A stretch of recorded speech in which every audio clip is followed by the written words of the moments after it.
पिछली बार का जो चुनाव था एक पूरी लहर थी, माहौल एक तरफा था और 45,000 से ज़्यादा का हार जीत का अंतर था। इस बार बेटे का चुनाव का अंतर कैसा देख रहे हो? बेटा माँ की हार का बदला उसी तरह से लेगा। देखिए छात्र गांव में वो कॉलेज एजुकेशन कॉलेज आपने मंजूर करवाया, वहाँ ईंट नहीं लगने दी, दुष्यंत चौटाला ने आप ही करी।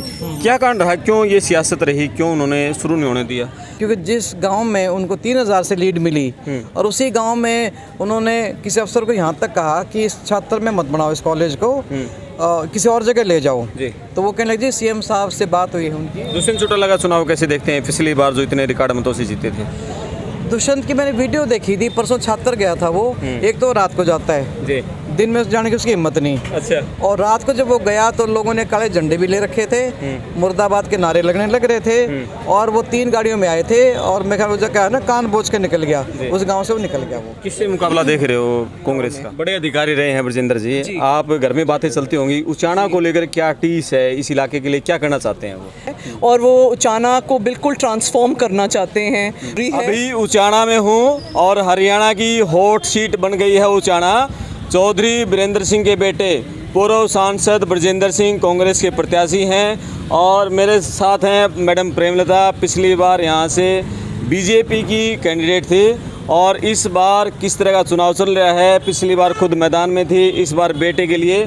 और आप तस्वीर में देख रहे हैं कि पूरी महिलाओं की टोली के साथ पूरे उचाना शहर में लगी हुई हैं। तो मैडम से बात करेंगे उचाना का सियासी माहौल किस तरह का। नमस्ते मैडम। नमस्ते। पिछली बार आप चुनाव मैदान में थे, इस बार बेटे के लिए पूरी महिलाओं के साथ लगी हुई है, कैसा चुनाव का अंतर पिछली बार इस बार का?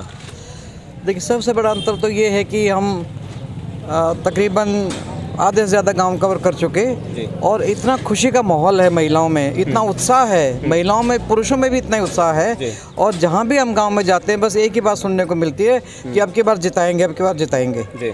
तो ये जो माहौल है, ये पहली बार ऐसा महसूस हुआ है कि हम भारी मतों से यहाँ से जीत के जीत दर्ज करेंगे। आप 1 जनवरी को बांगड़ या बांगड़ को दिवस मनाते हैं अपने कॉलेज में और हमने इस बार देखा कि आपने बहुत सारे वो बोर्ड लगाए हुए थे अपने कार्यकाल के, जो आपने काम करवाए थे।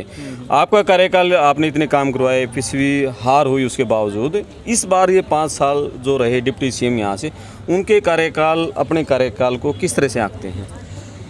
देखिए जहाँ तक डिप्टी सीएम की बात है, वो चुनाव इसी बात को लेके जीते थे कि बीजेपी को हराना है और उन्होंने एक नारा दिया था कि इनको जमुना पार कर दो।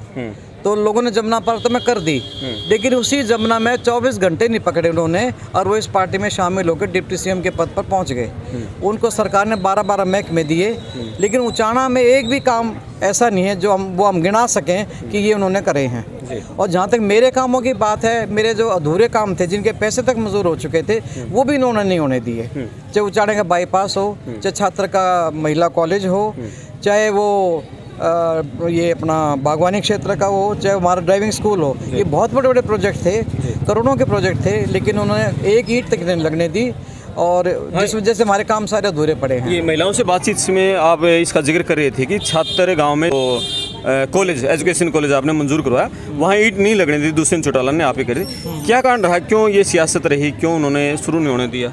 अब देखो इसका जवाब तो वो खुद दे पाएंगे, क्योंकि जिस गांव में उनको 3,000 से लीड मिली और उसी गांव में उन्होंने किसी अफसर को यहाँ तक कहा कि इस छात्र में मत बनाओ इस कॉलेज को, किसी और जगह ले जाओ।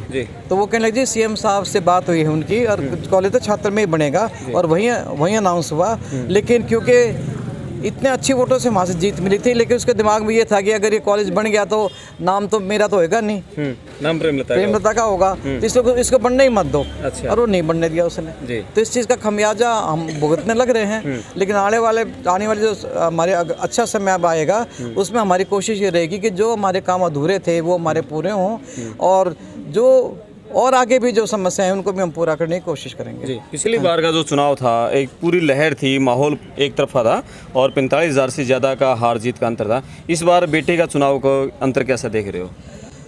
एक गांव में मैं गई थी, मेरे साथ मेरी पुत्रवधू भी थी, तो एक ने कहा जी हम अब की बार 20,000 से नहीं 20 गुना 2 से जिताएंगे।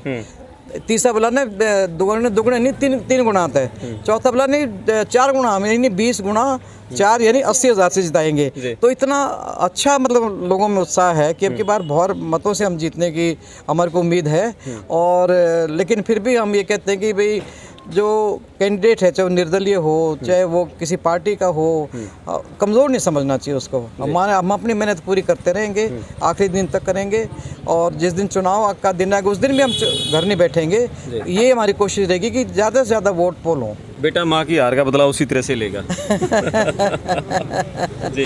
ये तो समय बताएगा कि वो हार का बदला, क्योंकि छात्र में मैं जब गई तो ये नहीं, जितने भी मेरे प्रोग्राम थे, छात्र जैसे पूरा उमड़ के मतलब गलियों में आ गया था, और हर आदमी के चेहरे पे पछतावे का भाव था कि जब हमने बहुत बड़ी गलती करी आपको हरा के। हमने नहीं पता था कि हमारी मैडम इतनी अच्छी हैं और इतने हमारे काम करे, हमारा तो उसके बाद कुछ होया ही नहीं। तो मैंने कहा आगे फिर करेंगे काम, तो बस उनके मुंह पे एक ही बात थी, अब आपको जिताएंगे जिताएंगे। अब उनको ये बताना पड़ा था कि मैं नहीं इलेक्शन लड़ रही, मेरा बेटा इलेक्शन लड़ने लग रहा है, लेकिन उनका मतलब यही था कि जिताएंगे। कांग्रेस के 2 बागी भी मैदान में हैं, क्या असर पड़ेगा इसका? अब देखो, जहाँ तक ये वीरेंद्र गोगड़िया हैं, ये भी टिकट मांग रहे थे, बलराम कटवाल है वो भी टिकट मांग रहे थे, दिलबाग संडील भी टिकट मांग रहे थे, एक कोई स्वामी हैं वो भी टिकट मांग रहे थे। तो टिकटार्थी तो बहुत थे, लेकिन टिकट तो एक को ही मिलती है, और वो ब्रजेंद्र जी के खाते में आई।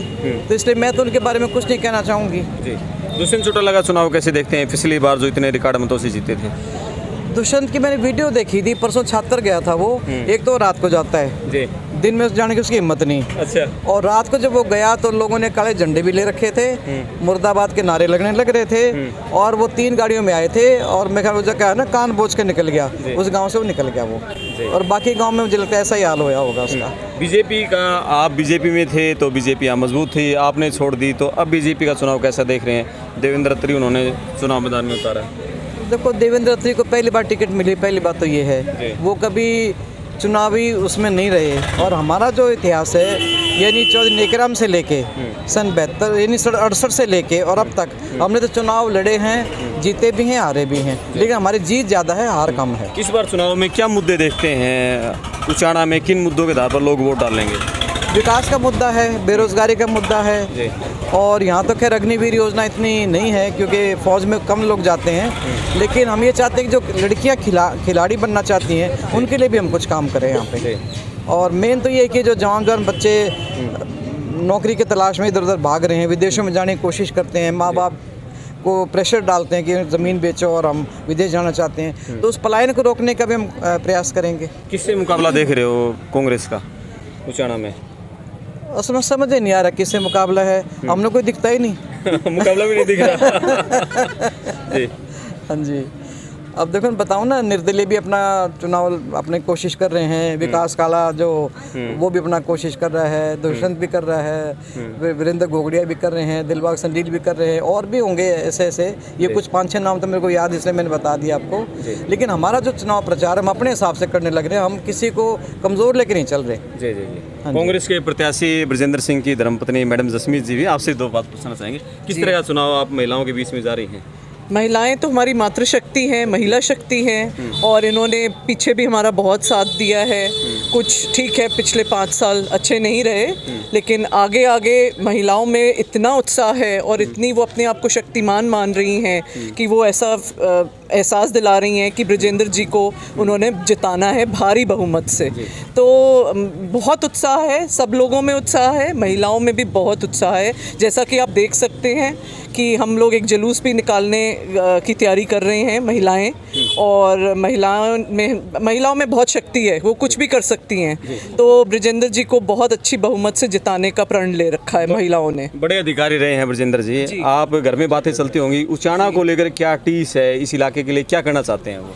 ब्रजेंद्र जी की बहुत अच्छी सोच है, वो बहुत लायक हैं, वो उनकी बहुत अच्छी नेक सोच है, और वो उचाना को बिल्कुल ट्रांसफॉर्म करना चाहते हैं। वो चाहते हैं यहाँ पे स्कूल, कॉलेज और ऑफ कोर्स मेडिकल फैसिलिटी बहुत बहुत ज़रूरी है, वो इम्प्रूव करना चाहते हैं उसको।